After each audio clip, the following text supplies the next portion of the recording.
Welcome, dear ones, to this Side with Love Sunday. This worship service is the capstone to this year's 30 Days of Love, which is our annual opportunity to collectively nurture our spirits, deepen our understanding, and side with love by living out our values as we work together for collective liberation. As we head into 2022, I know your hearts are tired. My heart is tired. Here we are 2 years into this global pandemic that has taken so many lives and caused so much isolation and hardship for all of us, but especially for those who were already impacted by systemic inequity and oppression. Our elected officials continue to fail to pass national legislation to ensure voting rights, a strong social safety net for the most vulnerable, and support for struggling communities, businesses, and families. Culture wars and disinformation over everything from vaccines to abortion to critical race theory are everywhere. Too often it feels overwhelming and impossible. And yet when my heart feels heavy, I pause and I think about all of you, my Unitarian Universalist siblings around the world who continue to show up every day in 1,000 ways to manifest love in the world. When congregations are providing sanctuary for immigrants or sheltering refugees, I am hopeful. When networks of UUs partner with people in Texas to access abortion care, I feel filled with hope. And when hundreds of volunteers bring their skills to organize together through our Side with Love squads and organizing school cohorts, I am filled with hope. When UUs put their bodies on the line in direct action with water protectors, or Black Lives Matter, or the Poor People's Campaign, I am filled with hope. Because I feel our power and I know that hope grows from being in the struggle and from being in the work of love and justice.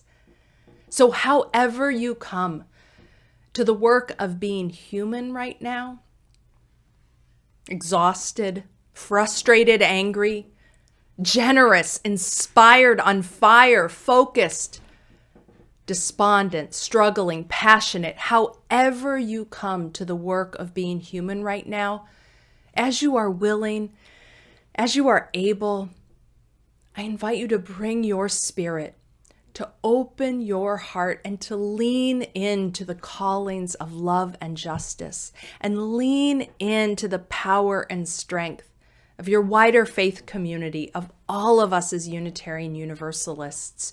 You are welcome here in Unitarian Universalism. You are precious. Your work and your life and your heart and your shared faith has the power to heal and connect and sustain us, even in the midst when we are all collectively experiencing so much exhaustion in this time. In that spirit, in the spirit of our collective strength and power, I invite you into this time of worship. I invite you into this time to slow down, to remember that we are all in this together, that this is no time to go it alone. To slow down and remind ourselves of the vision of a world made whole, in which all people are free and thriving. May this worship be a blessing to your spirit, just as you are a blessing to this world. Come, let us worship together.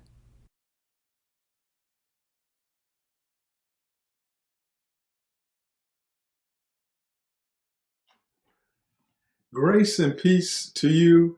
What a joy and an honor it is to have this opportunity to share with each of you on this sturdy day of love service. I am so blessed to share with you in song, and as we sing these particular songs and melodies, we reminisce on the matriarchs and patriarchs who really embodied the spirits of these spirituals hymned from what we know as the blues. The blues were simply songs about life and some of the things that various individuals would have to endure as they continue to live through life's journey. Journey with me from 1619, when the first slave ship landed in Jamestown, Virginia.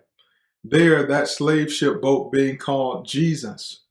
There, individuals who were the strongest of the strongest, bound knee, foot, ankle, hand together as they traveled through the Middle Passage to an unknown land.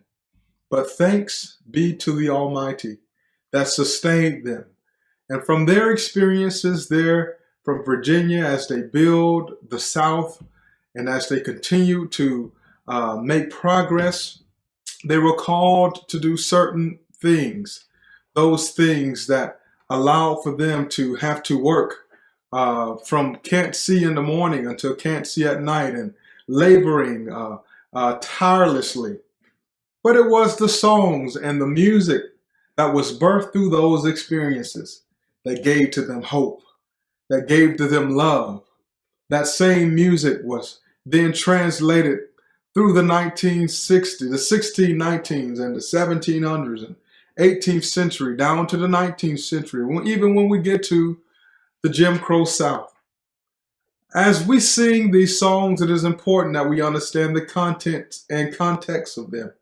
This first song is Hush, Listen, Somebody's Calling My Name. Could that somebody be justice? Could that somebody be love, freedom? Oh my Lord, what shall I do? Join with me in hymn number 1040, singing the journey.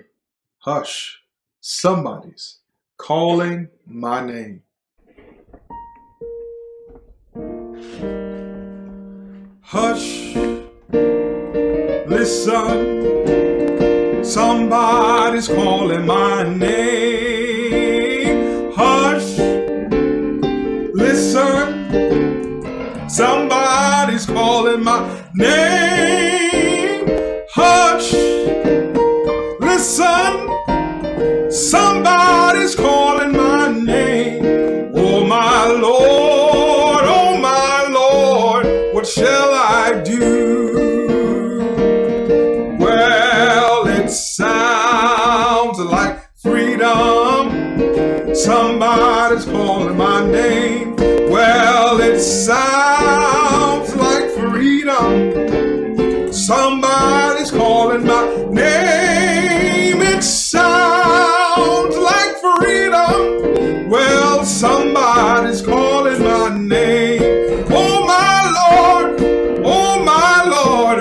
shall I do? Well, it sounds like justice. Somebody's calling my name. Well, it sounds like justice. Somebody's calling my name. It sounds like justice. Somebody's calling my name. Oh my Lord, what shall I do? Well, and soon one morning, death come creeping in my room. Oh, soon one morning, death come a creeping in my room. Soon one morning, death come a creeping in my room. Oh my Lord, shall I do? Well, I'm so glad that trouble don't last always. Oh, I'm so glad trouble don't last always. I'm so glad that trouble don't last always. Oh my Lord, what shall I do?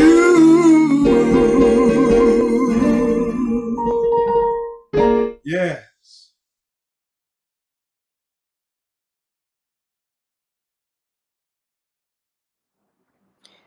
Before we touch the match, before the chalice is lit, we remember the potential for the flame is always there. Even when the wick is stiff, the wax smooth and solid, the candle remembers what it is to burn. Because once you have been on fire, you will always remember how you were on fire once. And some part of you will always know all it would take is one spark for the flame to leap and dance again, for you to burn clear and bright in the soft velvet darkness. The potential for more love, too, is always there. Even when the losses are too great to bear, the weariness, bone deep and stretching forward and backward through time and the generations, the heart remembers what it is to love.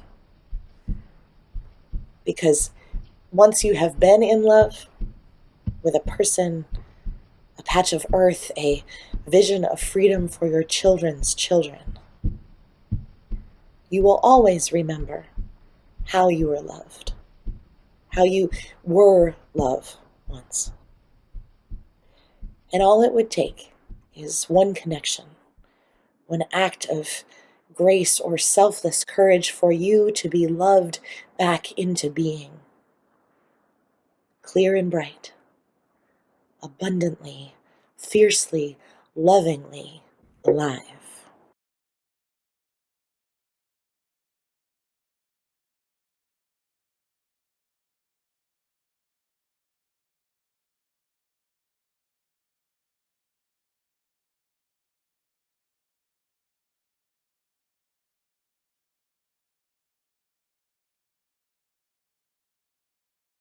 What if I only had 30 days to love? 30 days to love this life, these people, this earth. What if I only had 30 days for praise, for admiration, for reverence? 30 days to love my God. What if I only had 30 days for lament, for hopelessness, for loss? 30 days to be with the absence that proclaims the space for love. I would love like an action. I would love with my full, courageous body.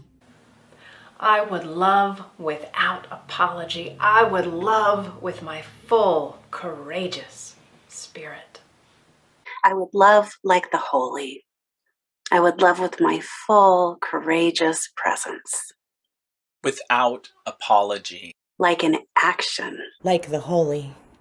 And it would hurt, and it wouldn't be easy. You know this. It couldn't be easy. And it would be confusing, like a pandemic is confusing, because it would wipe away everything I had come to expect. And the scarcity. The scarcity of time and space for love would make my heart pound with excitement and disquiet. But for those 30 days, love would be unfolding. without apology, Like an action. Like the holy. Because what else does life demand but love? It is the abundance that knows no ending. It is what we find when just moments before, we had found nothing. So give us 30 days to love, and you will know our abundance, our unfolding.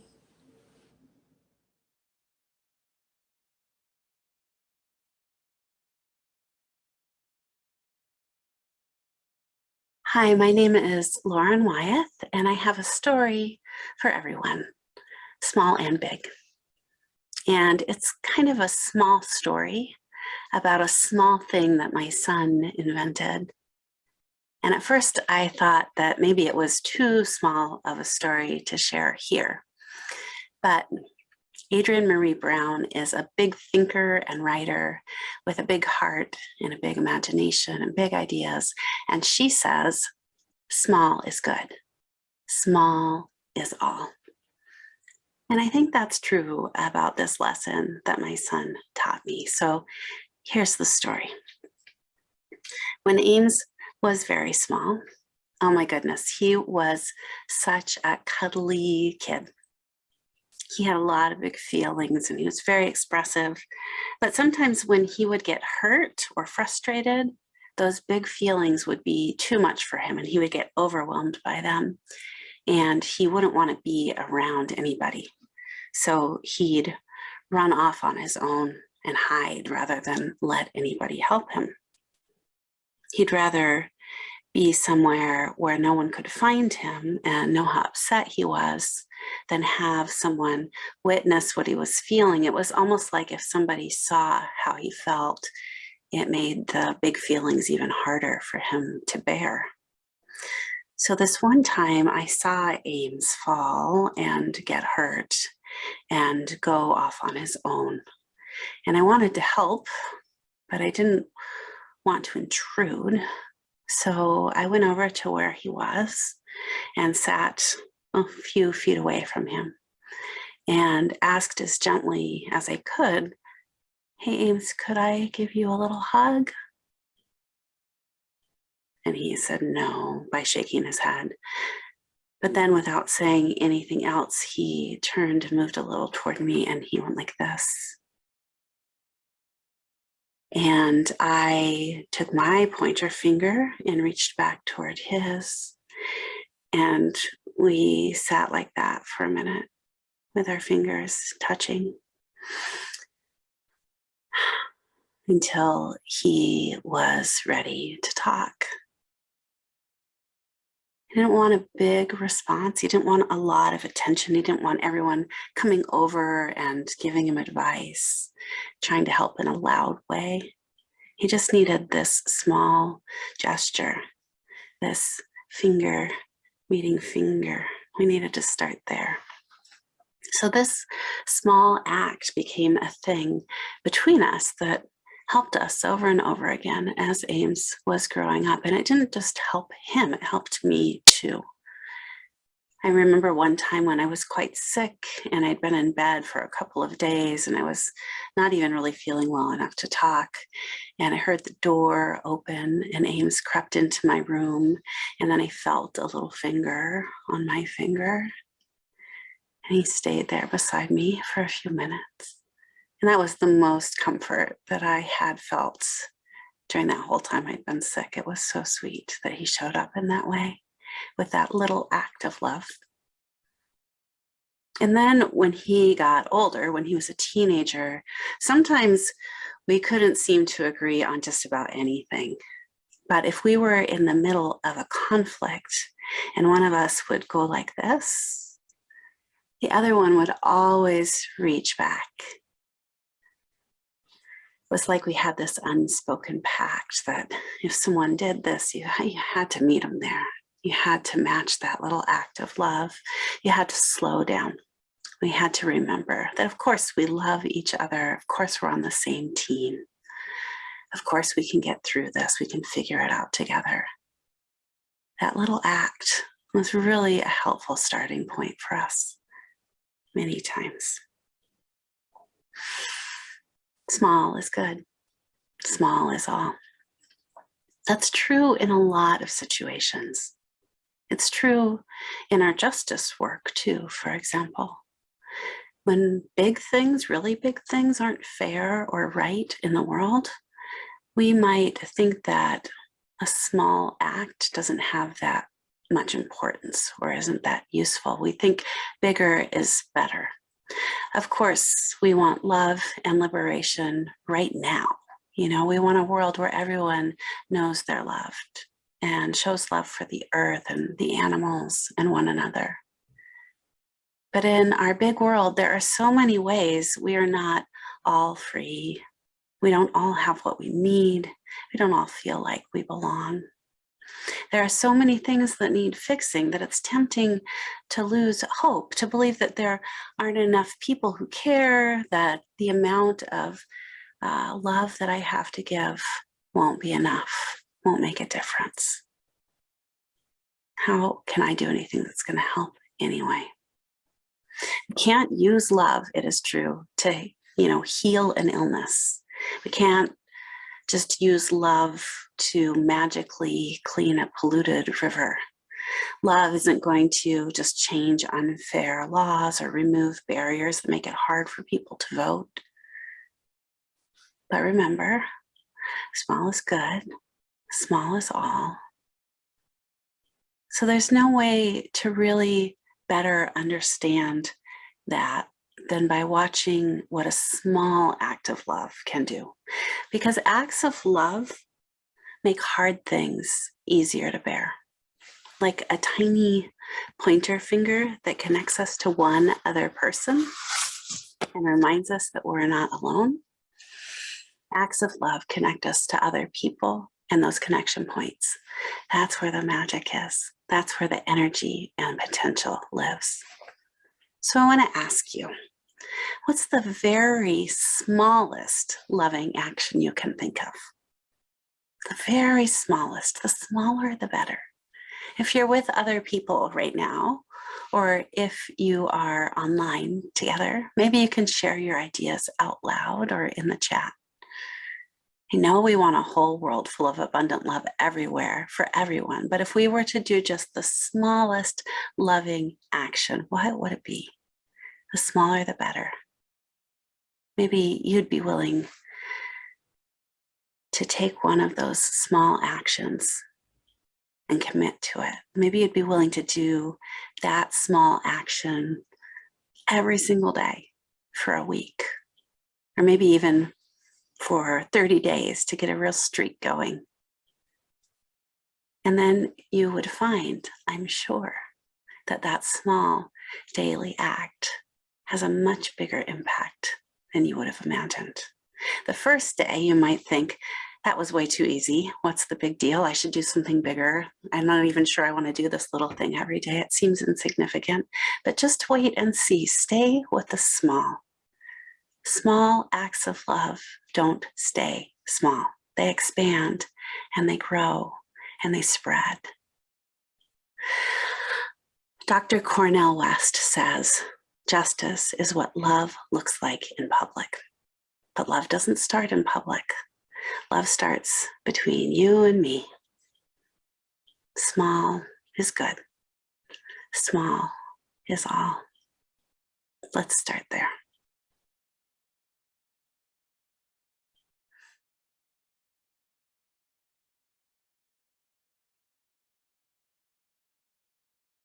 I would like to invite you all into the space of focus, calm, meditation, contemplation, and what many others call a deep ask of prayer. Great Spirit of life, God of so many names and no name at all, we come to this time together to connect more deeply with one another through time, space, and video screen. Great Keeper of time, these times are tough. We are all pressed with the tiring struggle of keeping ourselves and our loved ones safe from a global pandemic. Many of us are also struggling with financial, housing, and food stability. So many of our interpersonal relationships seem past the point of repair in these times. All of these things leave so many of us in emotional and spiritual tatters, longing for a day where the God of our ancestors would swoop down and fix it.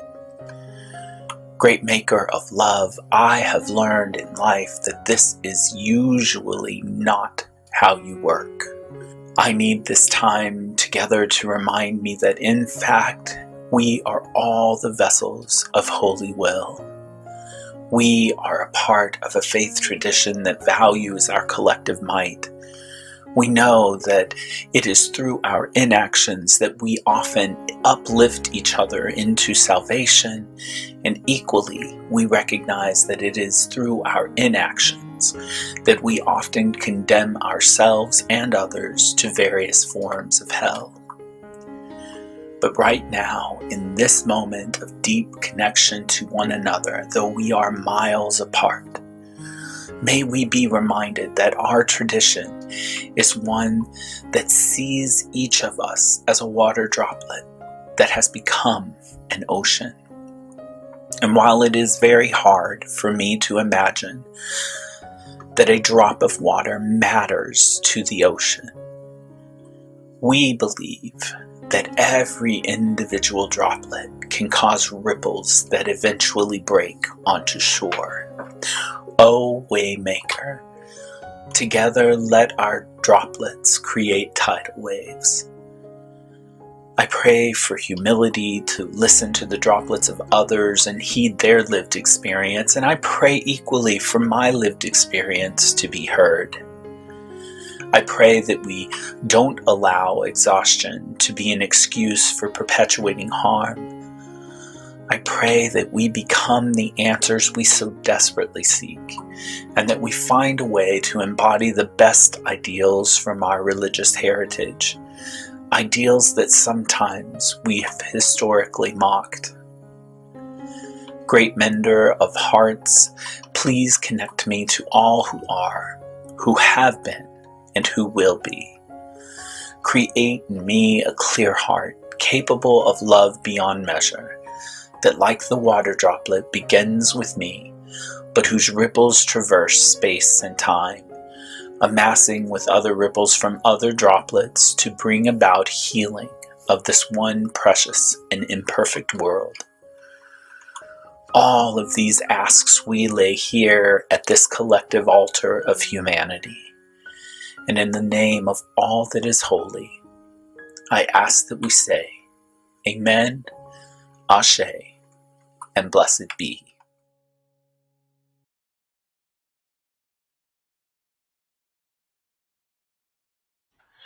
As we continue to celebrate and remember and to recall, although we celebrate a celebrated journey of individuals who endured many trials and tribulations, it is proper and befitting that we pause and reflect on those who were separated from their families, their mothers, their fathers, their kindred. Many of them to never see them ever again in life. And through the heartbreak and disappointment of that separation, the songs that spoke to their spirit, that really embodied how they felt in that moment, were recorded And we lift them today in memory of those individuals, those souls, those unsung heroes. Would you reflect with me on a familiar song? Sometimes I feel like a motherless child. Page 97, singing the living tradition. Sometimes I feel like a motherless child, a long way from home.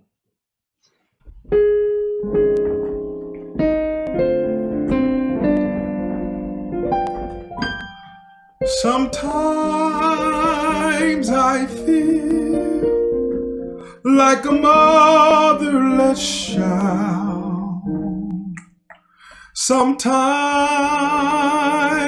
I feel like a motherless child. Sometimes I feel like a motherless child, a long way from home.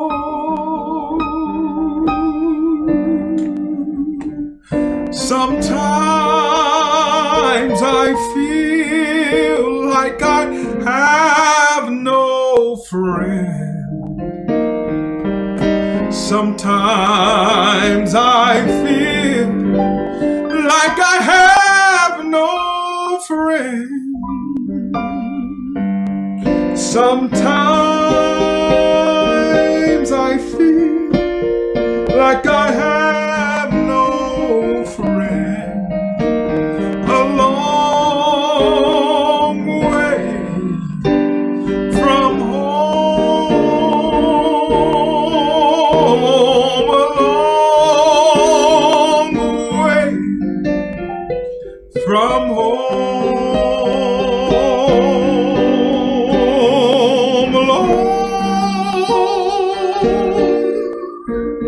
They took my baby from me,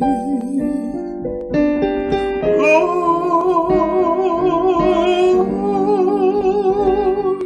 They took my baby from me, Lord. They took my baby from me, a long way from home. Sometimes I feel like I'm almost gone. Sometimes I feel like I'm almost gone. Sometimes I feel like I'm almost gone. A long way from home. Well, a long way from home.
In the midst of the hardest days, shaped by the most tedious of moments, when the heart breaks open and the spirit is weary, speak to me of love. When the earth cries out in despair under the weight of trash and debris, choking on poisonous plumes and darkened dust, speak to me of love. When bodies are rejected, dejected and subjugated by fear, misunderstanding, and a sheer lack of imagination, speak to me of love. When humanity is ensnared by virus deadly and individual rights are lauded as supreme, speak to me of love. When in a suspected and supposed democracy where all are equal and the ability to vote is a right, yet we make false idols of procedures and tainted halls for the pure sake of greed and contempt, speak to me then of love. When peoples of hues vast and varied, rich as the cosmos, are criminalized, brutalized, and theorized, speak to me then of love. In the midst of the hardest days, shaped by the most tedious of moments, when the heart breaks open and the spirit is weary, lament, dear ones, without apology. For this is all too much to bear. For what is love in a moment such as this? It is a force which drives and sustains us through wilderness valley to the mountaintop. It is the force behind the plow which gives forth abundant nutrients and sustenance. It is the force that rebuilds and makes things new. It is the force that shields us in truth and resiliency. Love indeed is an action. It is the reality of relationality, of mutuality. It calls us into a space of transformation betwixt and between, all while overcoming the teething, tearing desires for perfection. It is grace made known for all of us. Love, lament, and rebuild, dear one. For from the impossible to the real, to the here, to the now, to the love which binds the world together, may love be known here.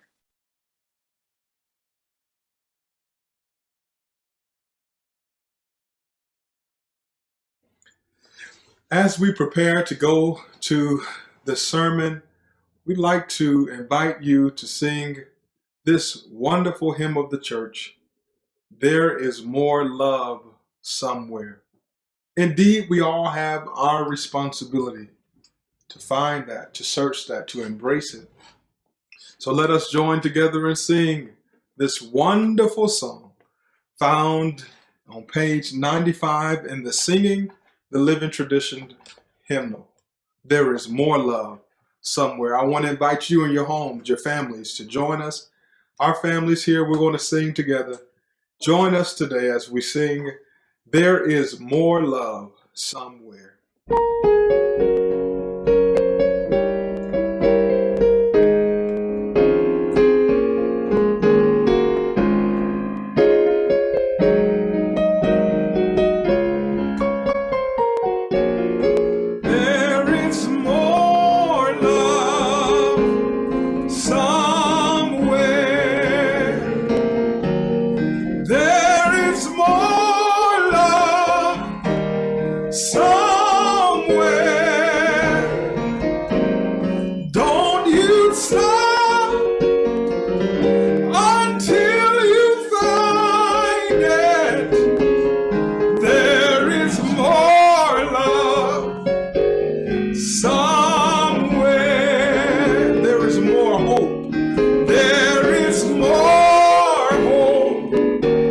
Some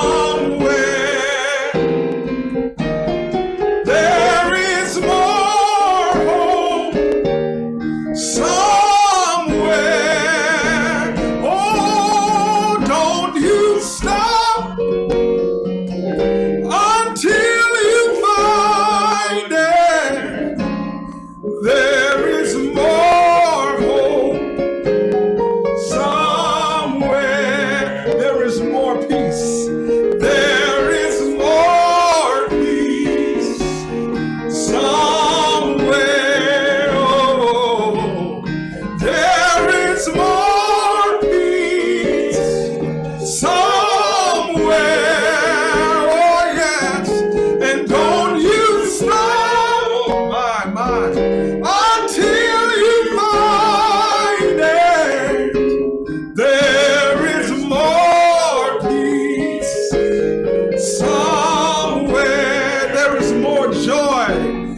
There is more joy somewhere. There is more joy somewhere. Oh, don't you stop until you find it. There is more joy. There's more love. There's more hope. There is more hope. There's more peace. There is more love. There is more love somewhere.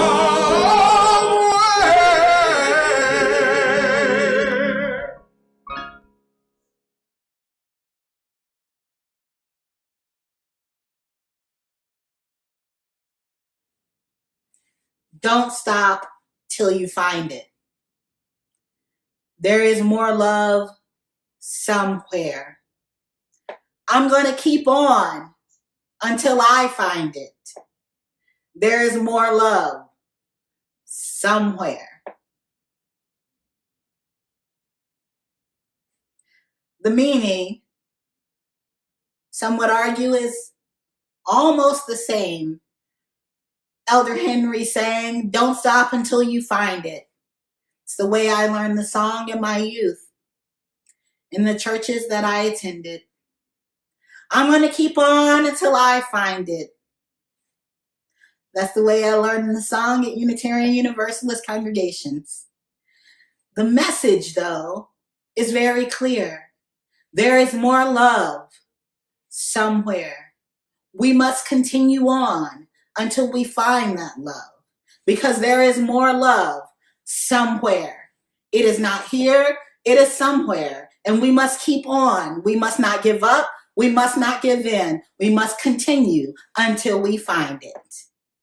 It kind of reminds me of this tweet I saw by Joel Leon. He writes, "I never saw my mother walk on water, but I saw her wait for the bus in the snow to pay the rent." We define holy differently. And as a hospital chaplain resident, I have lots of time to think about what is holy and what is love. One of my favorite daily duties is joining my voice, thoughts, prayers, and intentions with those of my chaplain colleagues all over the world as we read the prayer requests that have accumulated in the prayer boxes stationed around the hospital from the night before. Some of these requests come from the same people, and we find ourselves transported to them in our daily conversation of lament and thanksgiving, while others are often scribbled and shoved into the box in hopes that something or someone can slow it down or make it stop. Something can shield them from impending doom, as if they are hoping that we chaplains have been equipped with a sort of prayer shield or maybe a love shield that can shield them and theirs from it. And as I make my rounds, I hear people searching for the holy in their hospital rooms when they plead for a cure for what afflicts them.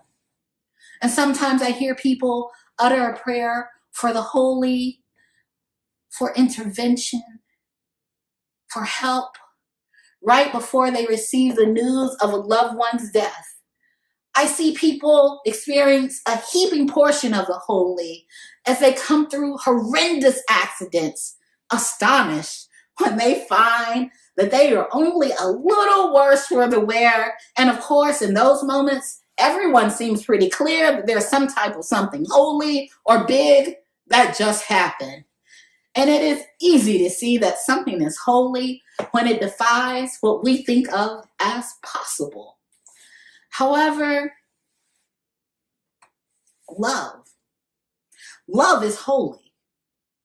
It is a holy act that occurs every day.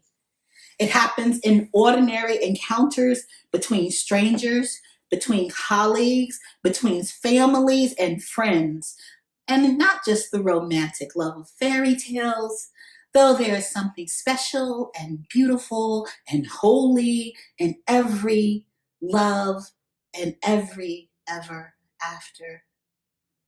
But I'm talking about the love that informs, that acts, that empowers, that invites. Love that encourages us to act for the betterment of the interdependent web of all.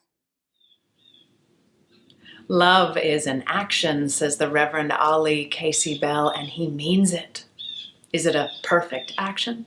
Is it the only right action? Will it fix everything that's broken? No, love doesn't show up that way. Chaplains know that. Reverend Ali knows that love does not show up in perfection, but in presence. And love is an action that is reciprocated indefinitely and without ending. Because we are imperfect and mortal, but our love is forever. That great-great-grandmother who held me once, the one I don't remember, save for the light-soaked sepia photo, I feel the love from her arthritic hands on my back. Even now, when I conjure that image, it is the same love that flows through my imperfect hands when I reach out with wonder and presence, without ending. Abraham Joshua Heschel, whose love, whose wonder, and whose presence, whose faith and history drew him to the work of the civil rights struggle with Reverend Dr. King. Heschel committed to King and to civil rights because that work for liberation was grounded in what he understood as the Hebrew scriptures that traced the exodus from Egypt, drawing attention all the while to the imperfection of the liberator, to the fear and the trembling of Moses, and to the trepidatious backsliding of the Israelites. Heschel committed to the work of liberation, knowing that no step, no action, none was perfect, but that every action on the side of liberation, every act of presence was itself a prayer, a brush with the holy, and love incarnate. I draw closest to Heschel's theology when I remember his testimony about our ego. He laughs at the way we mere humans think that we are the ones seeking the holy, but all the while it is the holy that is seeking us, that is waiting for us, present to us, imperfect us, vow-breaking, mess-making us. And all we need to do is, thank you, Heschel, all we need to do is allow ourselves to be found. My colleague was found by a pumpkin. Found by a pumpkin at one of the most powerful protest marches I've ever been on. We were rounding the streets of Edgewood, New Jersey, days after an unlawful, unjust, injurious arrest of Black Lives Matter leaders. We'd been marching to re-hallow the streets, to assert that no one would turn those leaders round. And my colleague was stopped by a person who presented her with a pumpkin. This is miles into the walk, and there was at least a mile to go, and pumpkins, they're heavy. But this pumpkin said, "Black Lives Matter," painted by a child's hand. It was the most improbable, imperfect gift. And that pumpkin was love overflowing. It was everything that you don't want to carry. But it was love's presence incarnate. We had been found by the holy, found by a pumpkin, imperfect offering, waiting for us, our imperfect selves, love without ending. But what if we only had 30 days to love or lament or rebuild? What if we only had 30 days to love the world into the place that we know it could be? Now that seems like a tall order. It seems a bit overwhelming to consider even. In our Time for All Ages, we talked about how loving can be something that starts small and grows bigger. We talked about how loving is something that might even start at home. We talked about how loving is something we must do as humans. And that feels about right to me. And I don't know about you, but after recently moving to a new city, I can feel that in my bones. But how do I even begin to connect to places to make a difference? I don't know. You see, I often get caught up in my own stuff of looking too uninformed, or even worse, being too needy. I often feel really excited about finding a connection in my local community and finding a way to get back into community, or finding a way to make the ache stop through action. You know the ache, right?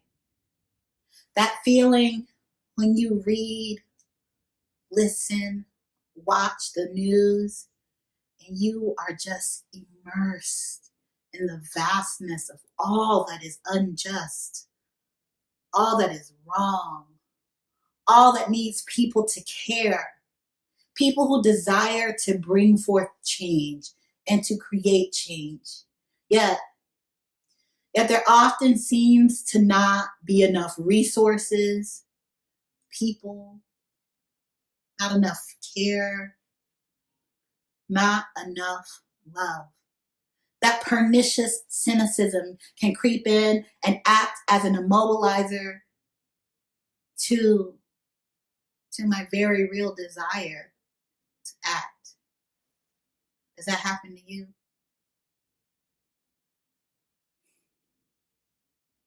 In All About Love by Bell Hooks, she speaks of this cynicism as the great mask of the disappointed and betrayed heart.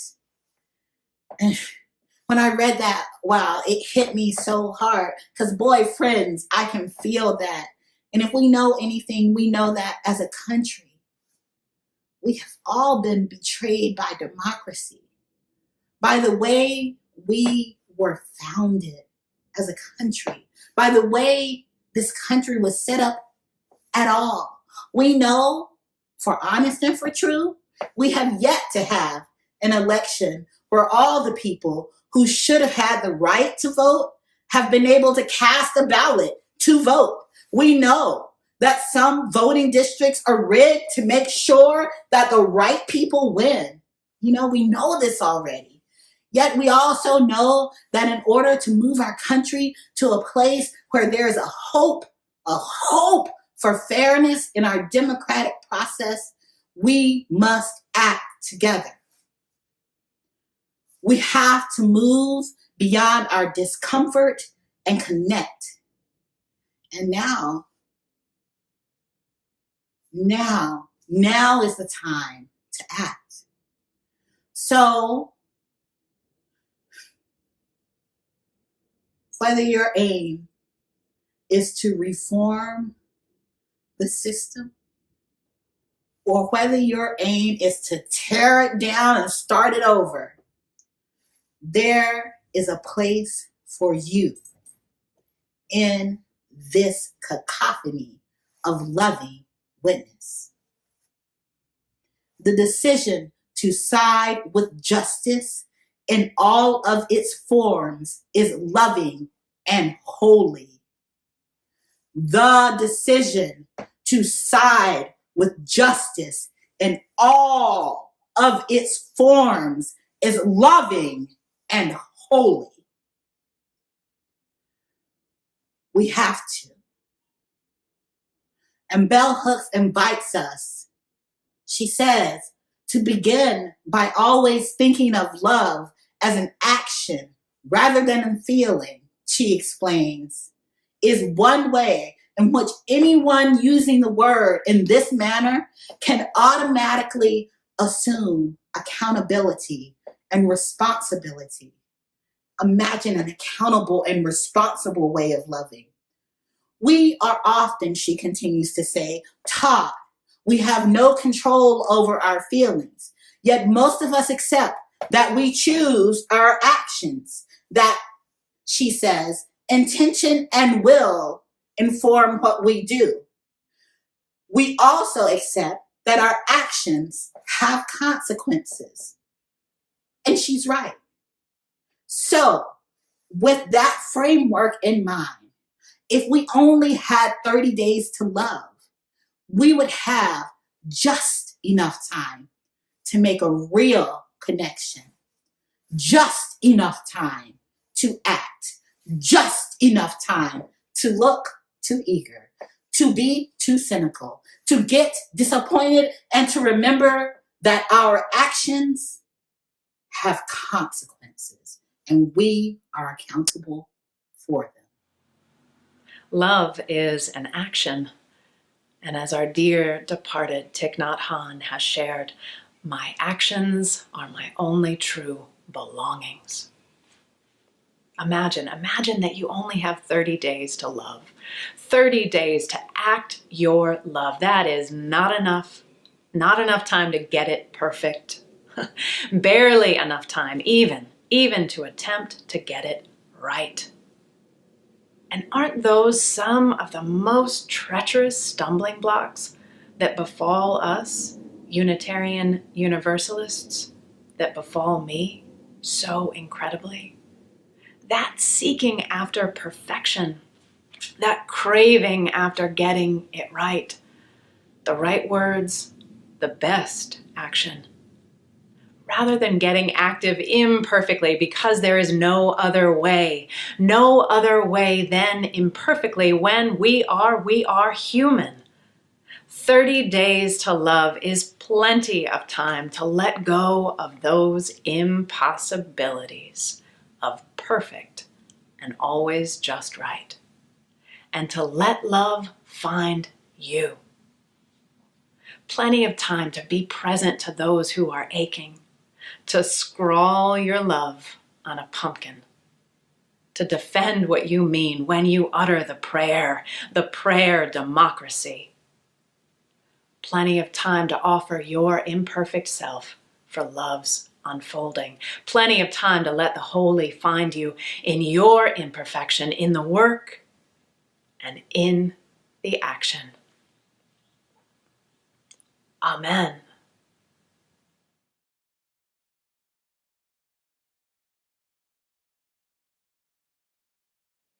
Dearest beloveds, I close as we began by inviting you to consider living as if you only had 30 days to love your life, 30 days to love this world of people, to love this earth.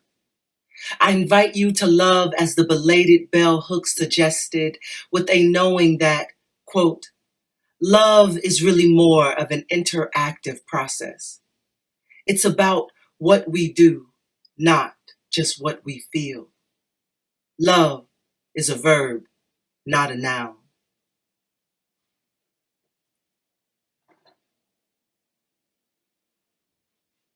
Live on the side of love.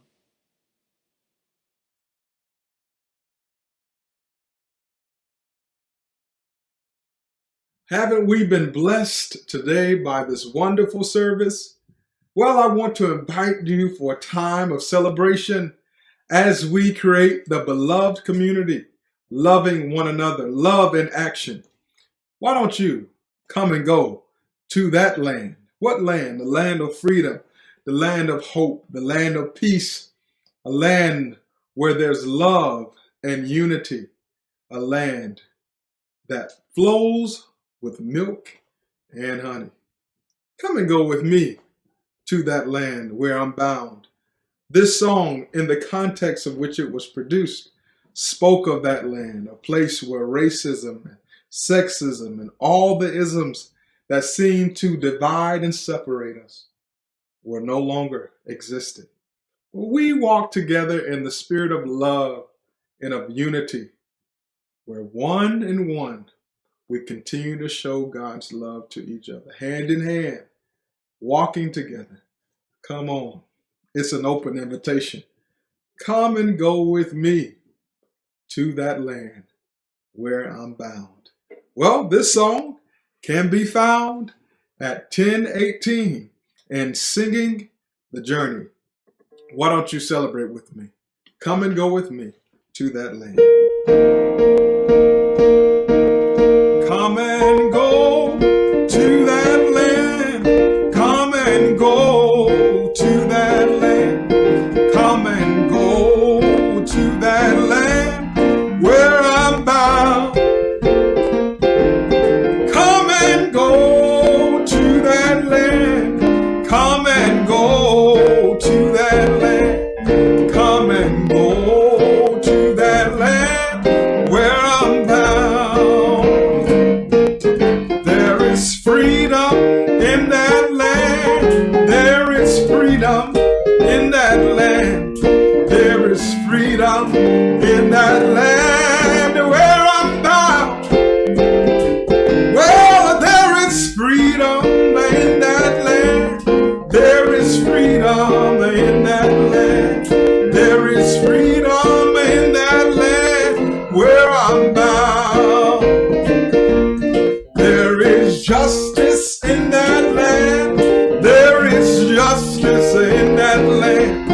There is justice in that land where I'm bound. Hallelujah. There is justice in that land. There is justice in that land. There is justice in that land where I'm bound. Well, and they'll be singing in that land. They'll be singing in that land.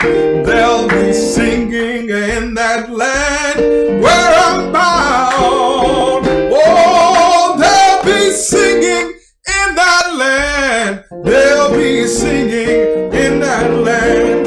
They'll be singing in that land where I'm bound.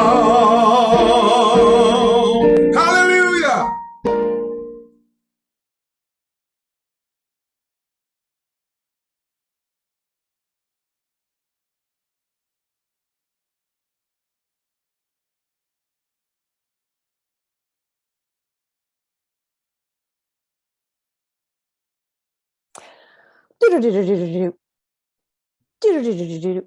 We are now behind the scenes.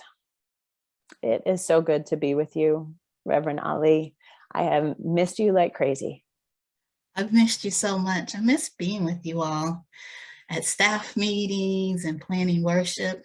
I miss parish ministry. I miss UUCM. And you left a whole big space that needed to be filled by a whole lot of love. There are a lot of people missing you. I miss all of them too, so much. And this was a service that we put together on love together. We got to do this worship thing together again, which is wonderful. It really was. I think that this service on love, you're one of the first people I thought of, because I believe that pretty much every one of your services, in some ways, one of your homilies and sermons, in some ways speaks to love. Even your most prophetic ones, there's love somewhere in there if you're paying attention. So when I thought about 30 Days of Love, I'm like, oh, I know someone who preaches love every Sunday. And that's why I called you. That's awesome. Thank you.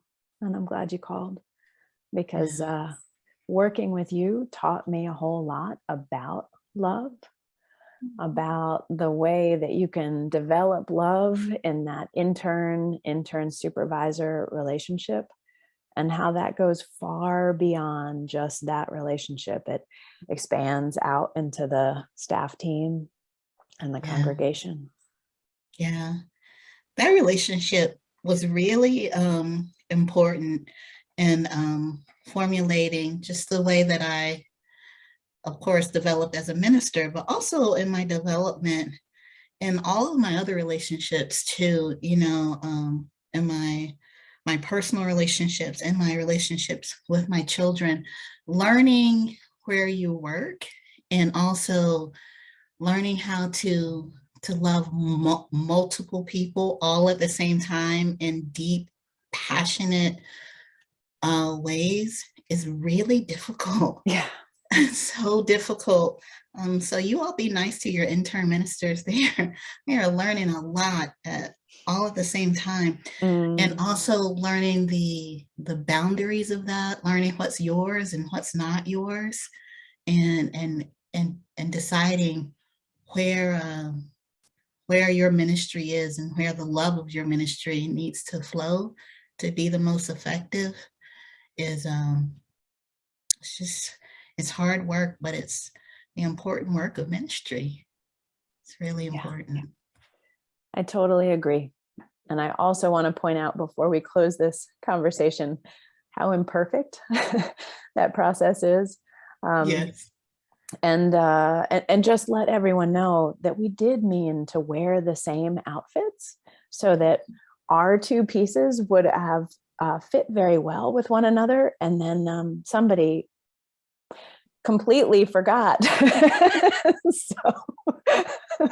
So what we got was a mishmash, but hopefully it was full of a lot of love. But isn't that love though? There's so many ways to do it. There's so many ways to do it. I think that something that was so beautiful about this service is that you could see, from the readings to the music to the opening, everything, you could just see so many different ways that you could be invited into finding a way to love others, love yourself, love your community, and love your way into acting. So hopefully, you know, the service touched you in some way and inspired you to get out and act. And I mean out in the sense of out in the world in some way that is safe for you. Yeah. May it be so. May it be so.